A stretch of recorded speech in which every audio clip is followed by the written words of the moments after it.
Hello, welcome to Python programming language series.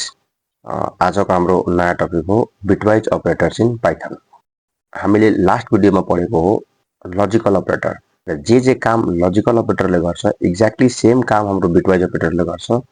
तर logical अपरेटरले logic बनाउने काम गर्छ, बिटवाइजले अपरेसन गर्ने काम गर्छ, त्यो पनि बिट बाइ बिट। यसको मिनिङ के हो? मिनिङ बुझ्नुभन्दा अगाडि हामी यसको पहिला सिम्बलमा ध्यान दिउँ। सिम्बल भनेको के हो? यसलाई हामी नर्मल भाषामा भन्छौँ एन्ड, यसलाई भन्छौँ अर, यसलाई भन्छौँ एक्सअर। तर पढ्ने बेलामा हामी जहिले पनि पढ्ने के बिटवाइज एन्ड, यसलाई पढ्ने बिटवाइज अर, यसलाई पढ्ने बिटवाइज एक्सअर। यसलाई भन्छौँ लेफ्ट शिफ्ट, यसलाई भन्छौँ राइट शिफ्ट, यसलाई भन्छौँ निगेसन अथवा कम्प्लिमेन्ट। यो सबै जति पनि सिम्बल छ सबै यो बिटवाइज अपरेटर हो र सबै बिट बाइ बिट अपरेसन गर्ने काम गर्छ। अब बिट बाइ बिट अपरेसन भनेको के हो? पहिला हामी यो तीनटा पढौला, त्यसपछि हामी मात्र है लास्टको पार्टमा सरौला। यदि मैं यस्तो लेखिदियो 5 एन्ड 6, 5 और 6, 5 एक्सअर 6, यो सबै बिटवाइज अपरेटर हो र bitwise operator bit by bit काम गर्छ। अब क्वेसन आउँछ बिट भनेको के हो? मैले लेखेको छु यहाँ 5, त सिस्टमले के गर्छ 5 लाई बाइनरीमा कन्भर्ट गर्छ, 6 लाई पनि बाइनरीमा कन्भर्ट गर्छ र बाइनरीमा कन्भर्ट गरिसकेपछि हरेक bit by bit operation perform गर्छ। अब इक्जाम्पलहरु बाइनरीमा कन्भर्ट गर्छ कसरी? त कुनै पनि डेसिमल नम्बरलाई बाइनरीमा कन्भर्ट गर्नु छ भने उसको लागि रुल छ हाम्रो 2 टु द पावर n। अनि यसैको बेसमा हामीले कुनै पनि डेसिमल नम्बरलाई बाइनरीमा कन्भर्ट गर्छौं, सर्टकट मेथड हो यो। यदि n को भ्यालु म 0 राख्छु भने 2 टु द पावर 0 हुन्छ र 2 टु द पावर 0 भन्नुको आन्सर के आउँछ त 1। त हामी लेख्छौं यहाँ 1। n को भ्यालु अब 1 लेख्छु भने 2 टु द पावर अफ 1 भन्नुको आन्सर हुन्छ के 2। तब हामी लेख्छौं यहाँ 2। यानी कि लेख्ने बेलामा जहिले पनि हामी राइट साइडबाट लेख्छौं लेफ्ट साइडतिर। अब म 2 n को भ्यालु म 2 लेख्छु भने 2 टु द पावर 2 भनेको कति हुन्छ त 4। यानी कि 2 को पावर 2 को डबल 4 हुन्छ, 4 को डबल 8 हुन्छ, 8 को डबल 16 हुन्छ। यस्तै गर्दै गर्दै अगाडि बढ्छ त मेरो सिरिज बन्छ। यो सिरिज बनिहाल्यो। यो सिरिज बनिसकेपछि यो सिरिजबाट हामी बाइनरी डेटा इजिली निकाल्न सक्छौं यदि डेसिमलमा दिएको छ भने। अब मैले यहाँ दिएछु 5 एन्ड 6, त 5 को बाइनरी कसरी निकाल्ने त? त्यो सिरिजमा हेर्ने कुन कुन नम्बर मिलेर 5 बनिरहेछ त? यानी कि 4 र 1, 5, यानी कि 4 र 1 मिलेर 5 बनिरहेछ। त जुन जुन नम्बर मिलेर बनिरहेछ त्यसको अगाडि 1 राखौ र जो जो मिलिरहेको छैन त्यसको अगाडि 0 हालौ। जसरी मैले यस्तो हाले, यानी कि 4 को अगाडि 1 राख्यो, 1 को अगाडि 1 राख्यो, बाँकी 2 को अगाडि 0 राख्यो। अब यो 101 भनेको सिरिज बन्यो। अब 101 भनेको के हो त 5 हो। यो बाइनरी निकाल्ने तरिका हो। त्यसैगरी 6 को निकाल्छु भने कुन कुन नम्बर मिलेर 6 बनिरहेछ त 4 र 2। 4 र 2 को ठाउँमा हामी 1 हाल्छौं, बाँकी 1 को ठाउँमा हामी के हाल्छौं त 0 हाल्छौं। यो मेरो 5 भयो, यो मेरो के भयो त 6 भयो। 5 बन्नको लागि कतिवटा डेटा छ त यसमा? 3टा डेटा छ। 101 भनेको 3टा छ। 6 बन्नको लागि पनि 3टा डेटाको आवश्यकता परेको छ 110। इच डेटा भनेको के हो त बिट हो।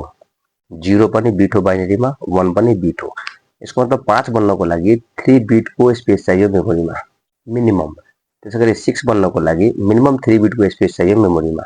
यसको 3 बिट र यसको 3 बिट भनेको 1 बाइ 1 बिट बाइ बिट के गर्छ त अपरेसन गर्छ।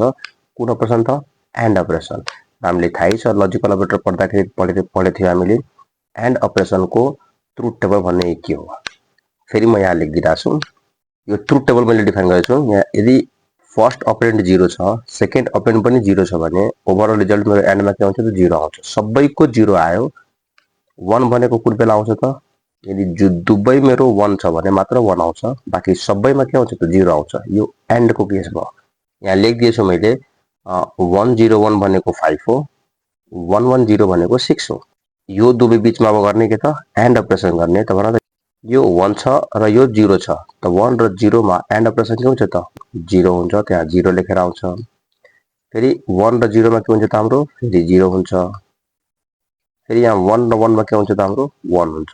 टोटल नम्बर कति आयो त 100। त यससँग म्यापिङ गर्छौं यहाँ लेखेर 1 0 र 0, त आन्सर के आउँछ हाम्रो त 4 को सामने मात्र 1 छ, त आन्सर आउँछ हाम्रो के 4। यसको आन्सर आउँछ हाम्रो के त 4। त्यसैगरी अब एन्ड अपरेसन नगरी अर गर्ने हो। अर को केसमा कसरी अपरेसन गर्छ त? यानी कि कुनै एउटा भ्यालु 1 आइदियो भने मेरो आन्सर के आउँछ त 1 आउँछ। त और को केसमा यसमा आन्सर के आउँछ त 1 0 एउटा पनि 1 छ भने यहाँ के आउँछ त 1, यहाँ पनि एउटा पनि 1 छ भने आन्सर आउँछ 1, यहाँ पनि, यहाँ त दुवै 1 छ त आन्सर त अभियसली 1 आउँछ। तीनटा 1 आयो त तीनटा 1 हामी यहाँ लेख्छु भने म्यापिङ गर्यो भने सबैमा 1 छ भने सबै जुट्छ। 4 2 6 1 7 आन्सर के आयो त 7, त्यसको आन्सर के आउँछ त 7 आउँछ। त्यसैगरी अब एक्सओआर को केस के हुन्छ त एक्सओआर को केसमा हेर्दाखेरि बिट बाइ बिट म्यापिङ गर्छ। म्यापिङ कसरी गर्छ त यदि डेटा सिमिलर छ भने आन्सर हाम्रो 0 दिन्छ, डिसिमिलर छ भने आन्सर हाम्रो 1 दिन्छ। यो केसमा हेर्दाखेरि 1 र 0 सिमिलर छ कि डिसिमिलर छ त यानी कि 1 0 सिमिलर छैन डिसिमिलर छ त डिसिमिलर छ भने आन्सर दिन्छ हाम्रो 1। त्यसैगरी यो 1 र 0 डिसिमिलर छ कि सिमिलर छ त आन्सर मेरो के छ त डिसिमिलर छ। डिसिमिलर छ भने यहाँ पनि आउँछ 1, यहाँ त दुवै सिमिलर भइदियो, यहाँ पनि 1 छ यहाँ पनि 1 छ त सिमिलर भएको केसमा एक्सओआर अपरेसनले दिन्छ 0। 0 दिने बित्तिकै यो भयो 0 1 1 भयो।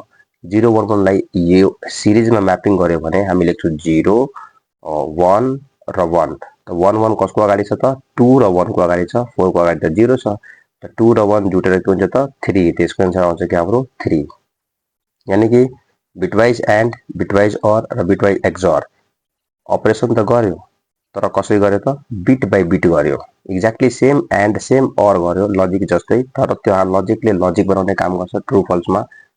तर यहाँ के गर्यो त अपरेसन गर्ने काम गर्यो कसमा त बिट बाइ बिटमा, हरेक डेटाको बिट बाइ बिटमा। हामीले दिएछु 5 र 6, सिस्टमले 5 र 6 त बुझ्दैन, 5 लाई बाइनरीमा कन्भर्ट गर्छ, 6 लाई पनि बाइनरीमा कन्भर्ट गर्छ र बाइनरीमा कन्भर्ट भएको इच बिटसँग अपरेसन गराउँछ। एन्ड छ भने एन्ड गराउँछ, अर छ भने अर गराउँछ, एक्सओआर छ भने एक्सओआर गराउँछ। हामी तीनटा यो पढिसक्यौँ। अब यो तीनटाले हामी अलिकति प्र्याक्टिस गरौँ, त्यसपछि हामी यो तीनटाको कन्सेप्ट हेरौँला, लेफ्ट शिफ्ट, राइट शिफ्ट र नेगेसनको। म एउटा कोड गरेछु र यो कोड कुन फाइलमा गरेछु त भने बिटवाइज op1.py भन्ने फाइलको नाममा गरेछु। बिटवाइज अपरेटर 1 अनि लेखेछु 5 एन्ड 6 प्रिन्ट होस्, 5 और 6 प्रिन्ट होस्, 5 एक्सओआर 6 प्रिन्ट होस्। अब यसलाई रन गरेर हेरौँ। यहाँ फोल्डर खुलेछ पाइथन ट्युटोरियल्सको फोल्डर, अलरेडी यो मेरो मेन फोल्डर हो। यानी कि मेन फोल्डरमा मेरो फाइल छैन, मेरो फाइल चाहिँ त अपरेटर्समा छ, त अपरेटर्स भित्र मलाई पस्नु पर्यो। अब म भन्छु सिडी अपरेटर्स त भित्र आयो। अब म भन्छु पाइथन मेरो बिटवाइज op1 लाई चलाऊ। इन्टर गर्ने बित्तिकै हेर त 4, त्यसपछि के आयो त 7, त्यसपछि के आयो त 3। यानी कि एक्ज्याक्टली जे हामीले पढेको थ्योरिटिकलमा एक्ज्याक्टली त्यही भयो। यानी कि इन्टरनली हाम्रो काम कसरी गरिरहेछ त यसरी, यानी कि बाइनरीमा चेन्ज गर्यो, 1 by 1 bit by bit operation गर्यो, 4 7 3 एन्सर आएको थियो नि त, एक्ज्याक्टली यही एन्सर हाम्रो आउटपुटमा आएछ। त यो हो हाम्रो कसको त बिटवाइज एन्ड, बिटवाइज अर र बिटवाइज एक्सओआर को काम। अब हामी पढौँ के लेफ्ट शिफ्ट र right shift. Left shift operator भनेको हो यसले के गर्छ त कुनै पनि डेटा छ त्यो डेटाको लेफ्टमा शिफ्टिङ गर्छ, त्यो पनि बिटमा। त्यही भएर यसलाई बिटवाइज लेफ्ट शिफ्ट भनेको छ। यानी कि म लेखिदिन्छु यस्तो 10 लेफ्ट शिफ्ट 3, यसको मतलब के 10 डेटा हो, 3 भनेको बिट हो। यानी कि 10 डेटालाई 3 बिट शिफ्ट गर कता त लेफ्टमा। त यो कसरी गर्छ त 10 भनेको बुझ्दैन नि त सिस्टम, त तब 10 सिस्टम बुझ्दैन भने यसलाई कन्भर्ट गर्छ केमा बाइनरीमा। त बाइनरीमा कसरी गर्छ त त्यही सिरिज फलो गर्छ। यो सिरिजबाट 10 पत्ता लगाउने हो, कुन कुन नम्बर मिलेर 10 बन्छ त 8 र 2 मिलेर 10 बनिरहेछ। त जुन जुन मिलिरहेछ त्यहाँ चाहिँ हामी के हाल्छौँ त 1 हाल्छौँ, 8 को नजिकको 1, 2 को नजिकको 1 हालेछु, बाँकी दुईटा 0 हाल्यो। त यानी कि 10 को इक्विभ्यालेन्ट बाइनरी कति भयो त 1 0 1 0 भयो। अब यसलाई भनिरहेछ कि शिफ्ट होस् कति बिट त 3 बिट, कहाँ त लेफ्टमा। त लेफ्ट भनेको यो हो हाम्रो, यतातर्फ हाम्रो 3 बिट शिफ्ट हुने हो भने हरेक बिट 3 बिट शिफ्ट हुन्छ। यहाँ 1 छ भने यो 1 आफ्नो ठाउँबाट 3 बिट शिफ्ट हुन्छ लेफ्टमा। यानी कि यो 1 बिट यहाँ आयो, 2 बिट यहाँ आयो, 3 बिट यहाँ आयो, यानी कि 64 को सामने आयो। फेरि यो 0 कहाँ जान्छ त 1 2 3 32 को सामने आउँछ। यो 1 कहाँ जान्छ त 1 2 3 16 को सामने आउँछ। यो 0 कहाँ जान्छ त 1 2 3 8 को सामने आउँछ। जम्मै डेटा शिफ्ट भएर मेरो डेटा आउँछ के यो, यानी कि यो 1 3 बिट शिफ्ट भयो भने 1 2 3 64 को सामने आयो। यो 0 1 2 3 32 को सामने आयो। यो 1 भनेको 1 2 3 16 को सामने आयो। यो 0 भनेको 1 2 3 8 को सामने आयो। त यता खाली ठाउँ 3टा बचेको बचेन, 4 को सामने खाली बच्यो, 2 को सामने खाली बच्यो, 1 को सामने खाली बच्यो। खाली ठाउँ बचेको ठाउँमा हामी 0 पुट गर्छौँ, त्यहाँ बचेको ठाउँमा पनि हामी के हालिदिन्छौँ त 0 हालिदिन्छौँ। हाम्रो फाइनल डेटा बन्यो मेरो यो, यानी कि 10 पहिला मेरो डेटा यो थियो, यसलाई म 3 बिट शिफ्ट गरेँ भने मेरो फाइनल डेटा बनिदियो यो। अब यो डेटा कति आयो त, कुन ठाउँको अगाडि 1 छ त, 64 को अगाडि 1 छ र 16 को अगाडि 1 छ, बाँकी सब 0 छ। त यो दुईटालाई जोड्दियौ त 64 र 16 भनेको कति हुन्छ त 80। यसरी नै हाम्रो शिफ्टिङ हुन्छ। अब म भन्छु के राइट शिफ्ट गरौँ। 56 लाई राइट शिफ्ट गरेर 2, यानी मतलब के 56 मेरो डेटा हो। 56 लाई राइट शिफ्ट कति गरेर त 2 शिफ्ट गरेर, यानी कि 2 बिट शिफ्ट गरेर। त पहिला हामीले थाहा हुनु पर्यो कि 56 भनेको के हो। हामी यसबाट पत्ता लगाऊ कि 56 हो के। सबभन्दा पहिला हामी हेरौँ कि यो 56 कुन नम्बर जोडेर पुगिरहेछ त। यो तीनटै नम्बर जोड्दाखेरि 56 पुगिरहेछ। त तीनटाको अगाडि हामी 1 लेखिदिन्छु। 4 to 1 को कुनै पनि काम छैन नि त यसको अगाडि हामी लेखिदिन्छु के 0। यो मेरो 56 नम्बर भयो। अब यो 56 नम्बरलाई मलाई राइट शिफ्ट गर्ने हो 2 बिट। यो 1 2 बिट शिफ्ट हुन्छ भने 1 2 यानी कि 8 को सामने आउँछ त 8 को सामने लेखेछु।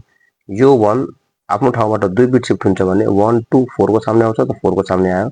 यो 1 आफ्नो ठाउँबाट 2 बिट शिफ्ट हुन्छ भने 1 2 2 को सामने आयो। यो 0 2 बिट शिफ्ट हुन्छ भने यो 1 को सामने आउँछ। बाँकी यो 0 भनेको आउट अफ द बाउन्ड्री गइहाल्छ, यो पनि 0 आउट अफ द बाउन्ड्री गइहाल्छ। त आउट अफ द बाउन्ड्री भनेको के हो त यो हो।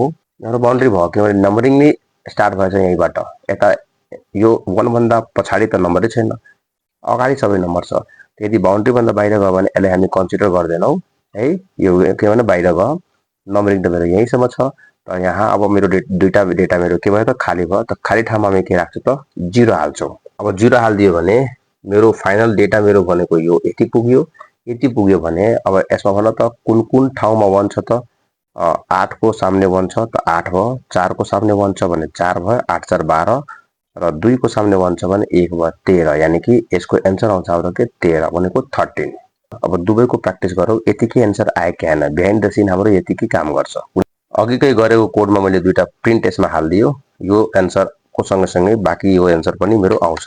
ल म यसलाई रन गर्छु सेम फाइल। तर त 80 र 14 हाम्रो क्याल्कुलेसन त 13 थियो, मिस्टेक छ क्या क्याल्कुलेसन।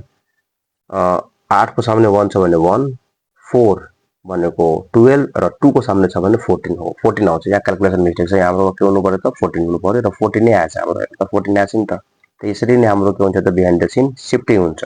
अब लास्ट यसको अपरेटर बच्यो कि हाम्रो निगेसन। निगेसन भनेको के हो त म्याथमा कम्प्लिमेन्ट पढेछ नि त। 10 को कम्प्लिमेन्ट -10 हुन्छ, -10 को कम्प्लिमेन्ट 10 हुन्छ। त्यही हो निगेसन। यदि म यस्तो लेखिदियो 10 को निगेसन निकाल त म्याथमा आन्सर आउँछ -10। पोजिटिभको नेगेटिभ, नेगेटिभको पोजिटिभ हुन्छ, यानी कि -10 को के हुन्छ त 10 हुन्छ, 10 को के हुन्छ त -10 हुन्छ। त यो हो के म्याथमा।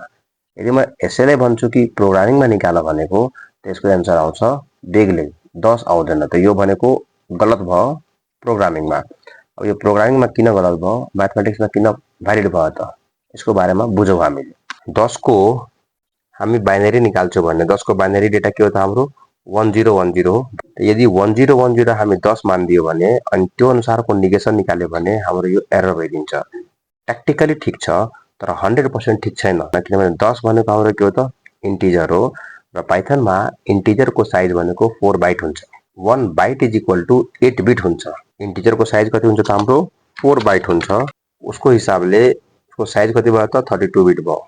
तर रिप्रेजेन्ट गर्ने बेलामा हामी 4 बिटमै काम चलाइदियो 10 लाई, तर यसको साइज कति हो त 32 बिट हो। त 32 बिटमा रिप्रेजेन्टेसन लेख्नुपर्छ, न कि 4 बिटमा। यानी कि 1010 नलेखेर हामी 32 बिटको रिप्रेजेन्टेसनमा 10 लाई रिप्रेजेन्ट गर्छौँ। कसरी गर्छौँ ल हेरौँ। यो हो भनेको मेरो 10, 4 बिटको कम्बाइन मैले राखेको छु। भित्र मेमोरीमा स्पेस हुँदैन, तर मैले स्पेस राखेको छु ताकि काउन्टिङ गर्नु अलिकति सजिलो होस्। यानी कि 4 को फ्रेममा राखेको छु भने 1 2 3 4 5 6 7 8, 8वटा 4वटाको फ्रेम छ त 8 चौको 32, 32 बिट भएको भएन। यानी कि 10 पुग्नको लागि 4 बिट काफी छ, तर यसको साइज 32 बिट हुनको कारणले गर्दा हामी 32 बिटमा लेख्छौँ। 32 बिटमै मेमोरीमा स्टोर हुन्छ, 4 बिटमा हुँदैन। यानी कि 1010 ले 4 पुगिरहेछ त बाँकीको रिमेनिङ मेमोरी मेरो के हुन्छ त सबै 0 हुन्छ। त यो के भयो त हाम्रो 10 भयो। 10 को निगेसन निकाल्दाखेरि हाम्रो -10 किन आएन त, अर्को भ्यालु किन आउँछ त? त्यसमा अलिकति एउटा रुल्स छ।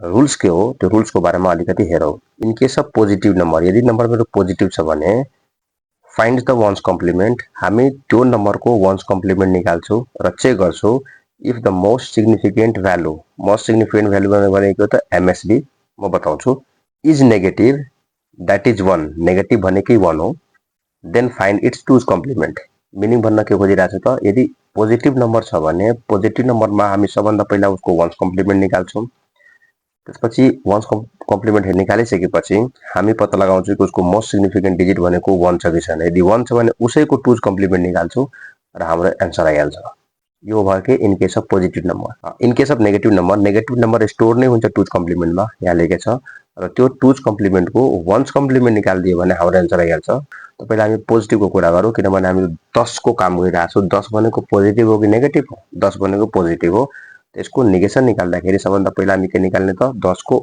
वन्स कम्प्लिमेन्ट निकाल्ने त वन्स कम्प्लिमेन्ट के हो त जति पनि बाइनरीमा डेटा छ 0 लाई 1 बनाऊ 1 लाई 0 बनाऊ त्यही हो भनेको वन्स कम्प्लिमेन्ट ल यो हामीले निकाल्यो के वन्स कम्प्लिमेन्ट यो माथिको भ्यालु मेरो 10 हो यसैको वन्स कम्प्लिमेन्ट निकाल्यो यानी कि जति 0 छ 0 को ठाउँमा 1 हाल्दियो र 1 को ठाउँमा हामीले 0 हालेछौँ अब वन्स कम्प्लिमेन्ट निकालिसकेपछि अब हामी हेर्ने कि एमएसबी भनेको मोस्ट सिग्निफिकेन्ट बिट भनेको यो हो सुरुको नम्बर सुरुको भनेको लेफ्ट साइडको र यहाँ 1 छ कि छैन 1 छ 1 हुने बित्तिकै अब हामी के निकाल्ने त यसैको टुज कम्प्लिमेन्ट निकाल्ने यसैको टुज कम्प्लिमेन्ट भनेको कसको त जुन वन्स कम्प्लिमेन्ट आएछ यसको टुज कम्प्लिमेन्ट अब टुज कम्प्लिमेन्ट कसरी निस्कन्छ त कुनै पनि डेटाको वन्स कम्प्लिमेन्ट निकाल र त्यसमा 1 जोड्दाखेरि हाम्रो टुज कम्प्लिमेन्ट निस्कन्छ अलरेडी यहाँ वन्स कम्प्लिमेन्ट छ तब यसैको टुज निकाल्नु छ भने सबभन्दा पहिला यसको के निकाल्ने त वन्स निकाल्नु पर्यो तब त 1 जोड्नु पर्यो नि त अनि आउँछ चाहिँ टुज कम्प्लिमेन्ट त यसको वन्स निकाल्छु भने फेरि जहाँ जहाँ 1 छ त्यहाँ त्यहाँ 0 हाल्नुपर्छ जहाँ जहाँ 0 छ त्यहाँ त्यहाँ 1 हाल्नुपर्छ त यानी कि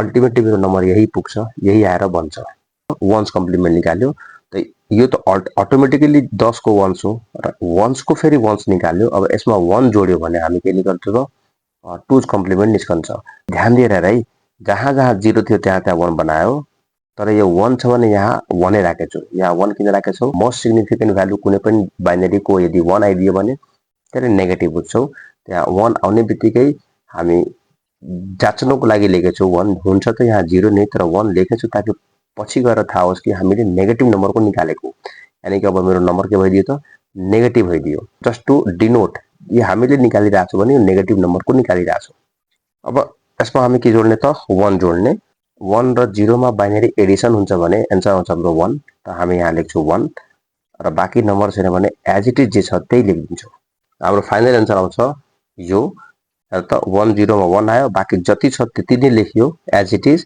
यो मेरो 0 नै हो तर डिनोट गर्नको लागि मात्र 1 लेखेछु तर 1 0 1 1 बाइनरीमा 11 भइदियो 11 भइदियो भने मेरो 11 लेख्ने कि -11 लेख्ने -11 लेख्ने किन हामीले नेगेटिभ नम्बरको डेटा हामी प्रोसिडिङ गरिरहेछौँ यानी कि यो 1 ले गर्दा थाहा पाए कि यो नम्बर मेरो के हो त नेगेटिभ हो त्यसको एन्सर के आयो त -11 त्यसको एन्सर -10 मा आएर के आउँछ त -11 यानी कि पोजिटिभ नेगेटिभ त भइरहेछ र एक्ज्याक्ट भ्यालु म्याच जस्तो आइरहेको छैन फरक आउँछ किन हामीले जहिले पनि डेटा प्रोसेसिङ गर्छौँ 1010 लिएर 10 को केसमा 10 को केसमा 1010 डेटा थोरै हो यो सबै भनेको 10 हो यदि 1010 लिएर गऱ्यो भने यसको मोस्ट सिग्निफिकेन्ट बिट के छ त 1 हो 1 हुने बित्तिकै इन्टरनली बुझ्छ यो नेगेटिभ हो किनभने मोस्ट सिग्निफिकेन्ट बिट भनेको 1 आउने बित्तिकै नेगेटिभ बुझ्छ र नेगेटिभ भयो भने यो रङ आइदिन्छ एन्सर त्यही भएर हामी 4 बिट भनेको टेक्निकली ठीक हो 100% करेक्ट होइन because Python store integer data in a 32 beet 32 बिटको रिप्रेजेन्टेसनमा हामीले लेख्नुपर्छ 4 वटा दिएर काम चल्दैन अब आऊ हामी नेगेटिभ नम्बरको त नेगेटिभ नम्बरको रुल्स के थियो त in case of negative number are store in two's complement negative number लेख्ने बित्तिकै बाइनरीमा टुज कम्प्लिमेन्टमै डेटा स्टोर हुन्छ अनि त्यो टुज कम्प्लिमेन्ट पत्ता लगाउने र उसको वन्स कम्प्लिमेन्ट निकाल्ने आएको हाम्रो एन्सर भइहाल्छ निगेसन अब -10 को निगेसन निकाल्न खोजिरहेको छु माइनस पनि लेखिदियो भने हामी त लेख्नमा स्मार्ट छौँ माइनस प्लस लेखेर लेखिदिन्छौँ तर सिस्टमले माइनस के हो प्लस के हो बुझ्छ त बुझ्दैन हामी माइनस लेखौँ या प्लस लेखौँ सिस्टमले स्टोर गर्छ बाइनरीको फर्ममै माइनस डेटालाई बाइनरीको फर्ममा स्टोर गर्छ भने त्यो टुज कम्प्लिमेन्टमा स्टोर हुन्छ यानी कि -10 लेखेछु भने 10 को टुज कम्प्लिमेन्ट हो यो त अलरेडी यहाँ 10 लेखेकै छ यो 10 हो मेरो यसैको टुज कम्प्लिमेन्ट निकालिदियो भने मेरो -10 आउँछ यसैको वन्स कम्प्लिमेन्ट निकालेछु यहाँ 1 लाई 0 बनाएको छु 0 लाई 1 बनाएको छु अब यसमा 1 जोड दिन्छु भने वन्स कम्प्लिमेन्ट निकालेर 1 जोड दियो भने के आउँछ त टुज कम्प्लिमेन्ट आउँछ ल 1 जोड्ने बित्तिकै मेरो डेटा यो आयो यानी कि 1 र 1 जोड्ने बित्तिकै बाइनरी एडिसन भए आउँछ हाम्रो 1 0 1 0 आयो भने हामी लेख्छौँ 0 1 यो कहाँ गयो त क्यारी गयो यहाँ क्यारी गयो भने फेरि 1 0 मा एडिसन गर्यो भने 1 र 0 मा 1 आउँछ त्यसपछि डेटा छैन भने जे जस्तो छ त्यही जस्तो मैले यहाँ लेखिदियो त यो मेरो के भयो त टुज कम्प्लिमेन्ट आयो कसको 10 को 10 को टुज कम्प्लिमेन्ट भनेको के हो त नेगेटिभ नम्बर हो -10 अब यो मेरो एक्चुअल नम्बर हो हामीले लेखेको हो -10 तर मेमोरीमा स्टोर हुन्छ यो अनुसार अब यसैको के निकाल्ने त वन्स कम्प्लिमेन्ट निकाल्ने as per the given rules one's complement निकाल्ने बित्तिकै यसको फाइनल एन्सर आउँछ र हेरौ एन्सर के आइरहेछ त वन्स कम्प्लिमेन्ट कसरी निकाल्ने त 0 लाई 1 बनाइदियो 1 लाई 0 बनाइदियो सक्यो कुरो मेरो फाइनल डेटा यही हो यानी कि जहाँ जहाँ 1 थियो त्यहाँ सबै मेरो के भयो त 0 भइदियो र 0 को ठाउँमा मात्र 1 भइदियो यानी कि फाइनल डेटा मेरो यो 4 बिटको मात्र कन्सिडर हुन्छ बाँकी सबै मेरो 0 छ भने यो कन्सिडर हुँदैन त 1 0 0 1 भने कति भयो त 9 हो है यो सिरिजमा हाम्रो काम लाग्छ 1 2 4 8 तपाईलाई त 1 0 0 हाल्छु भने 1 0 0 1 हाल्छु भने कहाँ कहाँ 1 छ त 8 को सामने 1 छ 1 को सामने 1 छ त 8 र 1 जोडेर कति हुन्छ त 9 त्यसको आन्सर के आयो त 9 अब यो 9 पोजिटिभ हो कि नेगेटिभ हो मोस्ट सिग्निफिकेन्ट बिट हेर्छौ 0 छ भने हामी लेख्छौँ कि पोजिटिभ यसको आन्सर आउँछ त के 9 यानी कि 10 को नेगेसन निकाल्दाखेरि -11 आएको थियो -10 को निकाल्दाखेरि प्लस आएको थियो तर 9 आएको थियो यानी कि प्लस माइनसमा भइरहेछ माइनस प्लसमा भइरहेछ म्याथमेटिक्स जस्तो तर एक्ज्याक्ट भ्यालु म्याथमेटिक्स जस्तो म्याच भएन किन due to its storage differentiation अब यसलाई अलिकति प्र्याक्टिस गरौँ यहाँ मैले कोड लेखेको छु अघिकै कोडमा मैले लास्टमा 2 लाइन थपिदिएको प्रिन्ट गर नेगेसन अफ 10 प्रिन्ट गर नेगेसन अफ -10 आन्सर मेरो एक्ज्याक्टली त्यही आउनु पर्यो जे पढेको हो -11 र 9 आएको 10 को -11 -10 को 9 आएको अब अन्त म अब एक्जाम्पल भन्छु 10 को 9 युज गरेर म भन्छु 101 को नेगेसन निकाल 105 को निकाल त के एक्जाममा 1 नम्बरको क्वेसन आउँछ एमसीक्यूमा त 101 र 105 को हामी यो लेन्दी प्रोसेस निकाल्छौँ त यो लेन्दी प्रोसेस बताएको हो बिहाइन्ड द सिन काम कसरी गर्छ तर यही काम गरेर बस्ने त होइन यसको सर्टकट छ यहाँ र यसबाट मिलाउने हो 10 को नेगेसन निकाल्दाखेरि आन्सर के आयो त हाम्रो -11 आयो -10 को निकाल्दाखेरि आन्सर के आयो त 9 आयो यसको मतलब के पोजिटिभ डेटा थियो भने नेगेटिभमा त गयो तर नम्बर बढ्यो नेगेटिभ डेटा थियो भने पोजिटिभमा त गयो तर नम्बर घट्यो कतिले त 1 ले बढ्यो 1 ले घट्यो त्यही अनुसार हामीले यहाँ डिफाइन गर्न सक्छौँ यदि 101 राखेको भने यो पोजिटिभ हो त पोजिटिभमा छ भने यो नेगेटिभमा त जान्छै जान्छ तर नम्बर बढ्छ त्यसको आन्सर आउँछ के 102 यहाँ 105 राखेको छु त्यो त अलरेडी नेगेटिभमा छ त यो पोजिटिभमा जान्छ तर नम्बर 1 घट्छ त्यसको आन्सर आउँछ के 104 आन्सर हो त -102 र +104 है यसरी नै हामी सर्टकट तरिकाबाट निकाल्न सक्छौँ तर मैले यो बताएको हो बिहाइन्ड द सिन नेगेसनले काम कसरी गर्छ भनेर केही डाउट भयो भने डबल ट्रिपल गरेर भिडियो हेर्दा डाउट क्लियर हुन्छ यदि त्यसमा पनि केही प्रब्लम भयो भने कमेन्टमा क्वेसन सोध्दा भयो म त्यसलाई फेरि सल्भ गरेर दिन्छु ल आजको बिटवाइज अपरेटर भनेको यति मात्र हो ल थ्याङ्क यू